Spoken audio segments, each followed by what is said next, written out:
నమస్తే సార్. నమస్తే మేడం. మనం బిజినెస్ ఐడియాస్ చేసినప్పుడు ఒక కామెంట్ నేను చదివాను, మన ఎపిసోడ్కి వచ్చిన కామెంటే. సార్ మీరు చాలా ఐడియాస్ చెప్తున్నారు, కానీ అది ఎడ్యుకేటెడ్ ఉన్న పిల్లలకి కానివ్వండి, బిజినెస్ చేసే పెద్ద పెద్ద వాళ్ళకి యూజ్ అవుతాయి. బట్ అంటే పల్లెటూరులో హౌస్ వైఫ్స్ అంటే ఎవరైతే ఇంట్లో ఉండి ఉంటామో మాకు కూడా ఏదైనా బిజినెస్ ఐడియాస్ చెప్తారు. అంటే మేము కూడా స్వతహాగా సంపాదించుకోవాలనుకుంటున్నాం. అట్లీస్ట్ 5,000 to 10,000 వచ్చినా పర్వాలేదు, మా సంపాదన మాకు ఉంటే బాగుండు అంటే ఇండిపెండెంట్గా ఆలోచిస్తున్నారు వాళ్ళు. ఫస్ట్ ఆఫ్ ఆల్ అలా ఆలోచించినందుకు మనం హ్యాట్సప్ చెప్పాలి వాళ్ళకి. సో మన ఈ వీడియోస్ చూసి కూడా ఇన్స్పైర్ అవుతున్నారు వాళ్ళు. సో అలాంటి వాళ్ళకి ఏమైనా మనం ఐడియాస్ జనరేట్ చేసి ఇవ్వచ్చు అంటారా సార్? అంటే కిరాణా షాప్స్ కానివ్వండి, లేకపోతే జ్యువెలరీకి సంబంధించింది కానివ్వండి, శారీస్కి సంబంధించింది కానీ, అలా వాళ్ళు ఏదైనా ప్లాన్ చేసుకోవచ్చు అంటారా? తప్పకుండా. జనరల్గా ఈ రూరల్ ఇండియాలో మనం ఎక్కువ బిజినెస్లు పెడుతున్న కొద్దీ సస్టైనబిలిటీ ఆప్షన్స్ చాలా ఎక్కువ ఉంటాయి. ఎందుకంటే మనం విలేజెస్లో ఆపర్చునిటీస్ స్కిల్ చేస్తున్న కొద్ది సిటీస్కి మైగ్రేట్ అవుతుండడం, సిటీలో పాపులేషన్ పెడుతుంది. ఎందుకు హైదరాబాద్లో ఎంతమంది జనాలు ఉన్నారంటే వాళ్ళ ప్లేసెస్లో సరైన డెవలప్మెంట్ ఆపర్చునిటీస్ లేక మైగ్రేట్ అవుతూ ఉంటారు. సో మనకి ఎక్కడికక్కడ సెల్ఫ్ సస్టైనబుల్ ఆపర్చునిటీస్ కనుక పెంచుకోగలిగితే బేసిక్గా ఆ విలేజ్ డెవలప్మెంట్ అనేది చాలా బాగుంటుంది. ఈవెన్ అబ్దుల్ కలాం గారి డ్రీమ్ కూడా అదే, మనం సిటీని డెవలప్మెంట్ చేయడంతో పాటు విలేజెస్ని కూడా సస్టైనబుల్ చేయాలని. సో ఈ టాపిక్స్ అన్నీ పక్కన పెడితే మీరు చెప్పినట్టు విలేజెస్లో ఇంట్లో ఉంటున్న ఆడవాళ్ళు ఎవరైనా సరే కొత్త బిజినెస్ ఆపర్చునిటీస్ ఏమైనా పెట్టుకోవచ్చు. అసలు విలేజెస్లో ఎలాంటి డెవలప్మెంట్ ఆపర్చునిటీస్ కానీ, సేల్స్ చేసే ఆపర్చునిటీస్ కానీ ఏమి ఉంటాయి? దీనికి చాలా బిజినెస్ ఐడియాస్ ఉంటాయండి. ఒక విలేజ్లోనే మనం ఈజీగా ఒక 1000 బిజినెస్ ఐడియాస్ డిస్కస్ చేయొచ్చు. ఒక 500 మంది ఉన్న విలేజెస్లో, 300 మంది ఉన్న విలేజ్లో కూడా మనం ఒక 500 బిజినెస్ ఐడియాస్ని డిస్కస్ చేయొచ్చు. అయితే ప్రతిదాన్ని ఆన్ సింగిల్ వీడియోలో చెప్పలేం కాబట్టి ఈ వీడియోలో ఎస్పెషల్లీ మనం ఒకటి మాట్లాడదాం.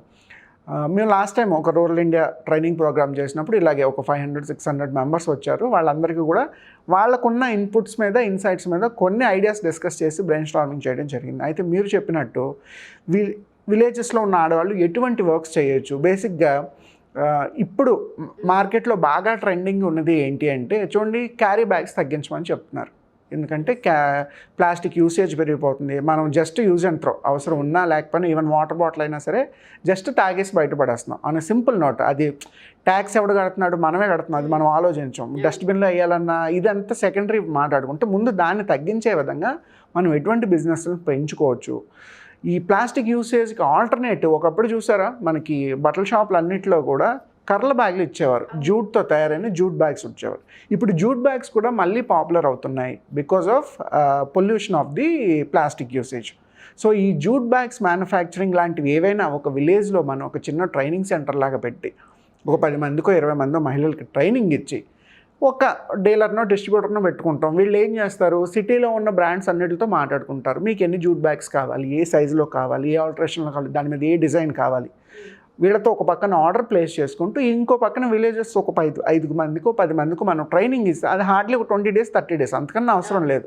20 days 30 daysలో జూట్ బ్యాగ్ స్టిచ్చింగ్ అనే ప్రోగ్రామ్ని మనం ఫినిష్ చేసుకోవచ్చు.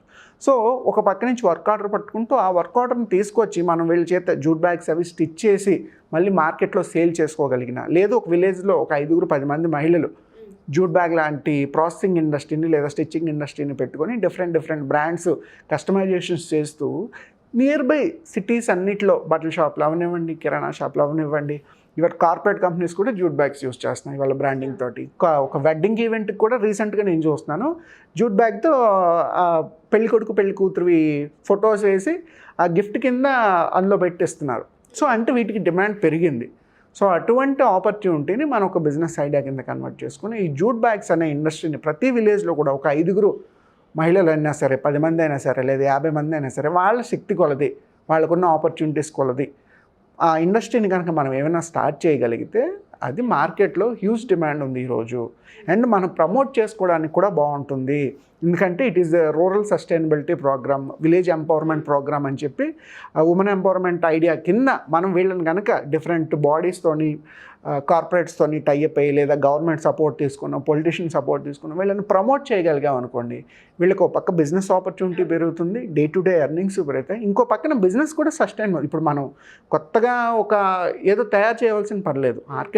మార్కెట్లో ఎక్కడైతే నీడ్ ఉందో, డిమాండ్ ఉందో, బిజినెస్ ఎప్పుడు డిమాండ్ అండ్ సప్లై కదా, ఆ డిమాండ్కి తగ్గట్టు మనం ఒక పక్కన సప్లై కనుక స్టార్ట్ చేయగలిగితే బిజినెస్ ఆపర్చునిటీ అనేది పెరుగుతుంది.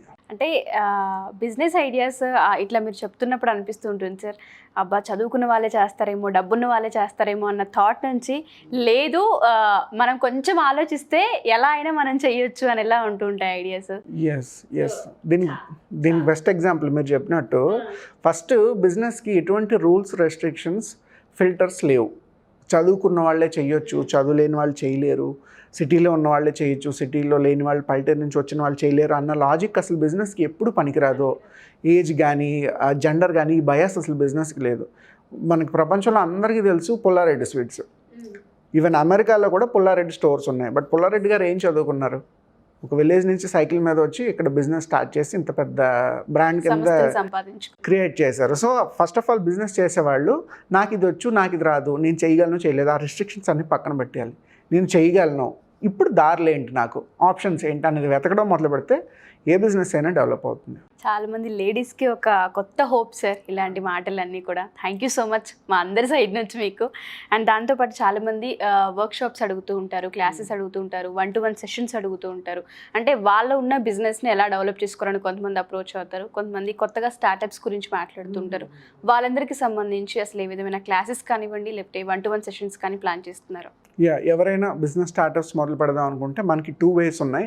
ఒకటి పర్సనల్ కన్సల్టేషన్, అంటే ఆఫీస్కి వాళ్ళు వచ్చి కలడం లేదా జూమ్లో స్కైప్లో కానీ మనం ఒక కాల్ తీసుకొని వాళ్ళ ఇన్పుట్స్ ఒక 1 hour 2 hours వాళ్ళతో ఇంటరాక్ట్ అయ్యి వాళ్ళ పాయింట్స్ ఇన్పుట్స్ అన్నీ తీసుకొని తిరిగి మనం ఒక బిజినెస్కి సంబంధించి ఫీడ్బ్యాక్ ఇవ్వడం జరుగుతుంది. అంటే ఏ బిజినెస్ ఎక్కడ సస్టైనబుల్ అవ్వడానికి ఛాన్సెస్ ఉన్నాయని. అట్ ద సేమ్ టైం ఈ విధంగా కాదు, మాకు ఫుల్ లెంత్లో ఇన్ఫర్మేషన్ కావాలనుకుంటే మనం మార్నింగ్ టు ఈవినింగ్ ఒక వర్క్షాప్ కండక్ట్ చేస్తాం, మంత్లీ వన్స్ సండే.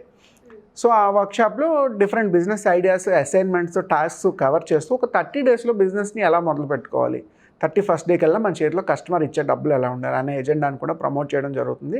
వీటితో పాటు ఆన్లైన్ ఆఫ్లైన్ క్లాసెస్ కూడా చేయడం జరుగుతుంది. సో ఎవరైనా ఇంట్రెస్ట్ ఉన్న వాళ్ళు ఈ 3 ఆప్షన్స్లో దేన్నైనా చూస్ చేసుకోవచ్చు. కింద ఇచ్చిన కాంటాక్ట్ నెంబర్కి కాల్ చేసినా లేదా మాస్టర్ అడ్వైజర్ అనే వెబ్సైట్లో నా డీటెయిల్స్ కనుక లాగిన్ అయినా సరే వాళ్ళకి ఆ ఇన్ఫర్మేషన్ ఇవ్వడం జరుగుతుంది. Thank you sir, thank you so much. Thank you so much ma'am, have a good day.